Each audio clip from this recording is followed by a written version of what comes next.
Hey there, welcome back to Melanie Loves Death Metal, where I'm going to be talking about blackened death metal or black metal today. So if you were here for the Gurgs, you might want to come back for another video.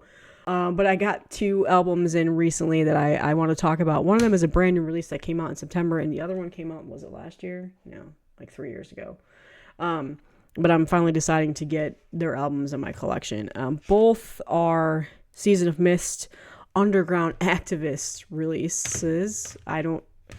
Somebody in the comments explained to me why that's a subversion of Season of Mist. I've heard rumors that it's so they can put out their sus bands.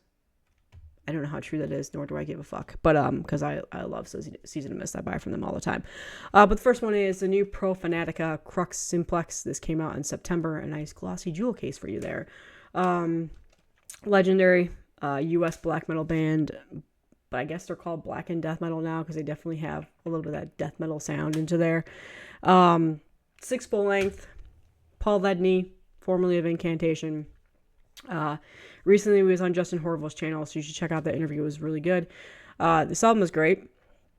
I think it's a little underrated for this year. I don't think people have been giving it as much love. Well, there you go. You got a nice little image there. I completely forgot that that's what that was just now when I held it up.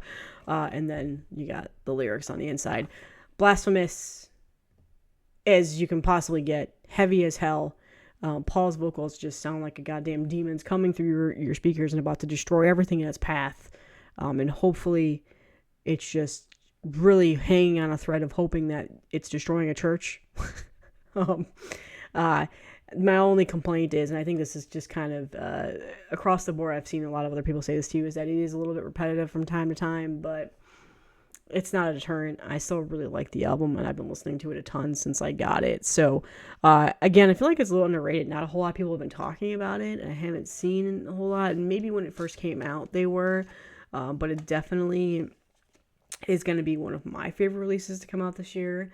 And I think that just this band is perfect in every way. There's not a single album I don't like. I love their earlier demos, obviously, from back in the 90s. But I do think that in terms of this album, they remain consistent. They're not reinventing the wheel here. They're not doing anything different. But what they are doing is they're remaining consistent. And they're still sounding good, and they're still putting out really good music after all of these years. And this album is spectacular. It's very solid from beginning to end. It's heavy as hell, and it's just very entertaining. And it keeps me engaged the whole entire time.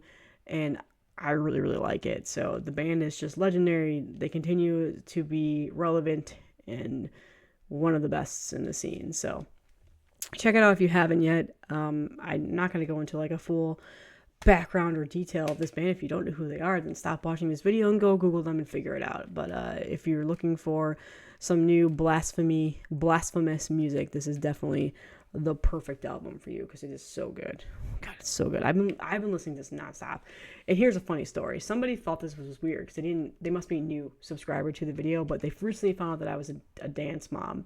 My son is in a competitive and performance dance team, and he performs at like Universal Studios and Disney, and he does all these competitions, and he's in like the Nutcracker and all this stuff. And I am the token death metal mom who wears the death metal shirts and shit like that. Very different. And we were at a convention about a week ago, and of just a dance convention. So there's just, millions of dance schools there. And I had my AirPods in the lobby of the hotel waiting for a food order to get there, listening to this album. It just felt very wrong, but I don't care. It was very good. I really like this album. You should check it out. And then the final album I want to show today, small little quick video for you all, is this band has been around for a while. And I say band loosely because it's one guy. But most notably known for Conqueror, which is just awesome. And I finally bought some of that stuff with NWN's Black Friday year-end sale. But James Reed, and also owner of the Byforce Propaganda, which they make some cool looking merch. Revenge. So yeah, Canada. chaotic, just, yeah, like brain scrambling music. This is their latest, or his latest, I don't know. It's one person who does all the music for it, or all the instruments. Strike, Smother, Dehumanize from 2020. So these recently got a reissue on vinyl and stuff, and I've been seeing people showing them off and everything. And I was like, you know what, I need to start getting these, so I'm gonna start grabbing these CDs. This is the first one I got. A nice digibook. I'm gonna cough. I'm a little sick. Season of Mist does really nice, these cardboard digibooks, whatever the hell they're called. So if I know that they're releasing it, I'll buy it. God damn, I've got a freaking tickle in my throat now. You guys like my Baby Yoda mug? It goes really well with this theme of the video today. A really nice booklet, and I love the black and white imagery. Just their band logo, everything about it is so aesthetically pleasing for me, and to the point of where I might actually start buying some of the t-shirts and stuff, because I just really love that like war metal imagery here, and just the aesthetics of the black and white. And then there he is on the back, and then the CD, the little skull with the lightning bolts, are so cute. It's a cute little skull. And the back. So it's a really nice CD. Again, Season of Mist puts out these nice CDs. Generally, if you're Earache Records, don't buy them because they're absolute garbage. But these are nice. So, oh, and an added bonus, it came with a nice patch. I forgot that I shoved that in there.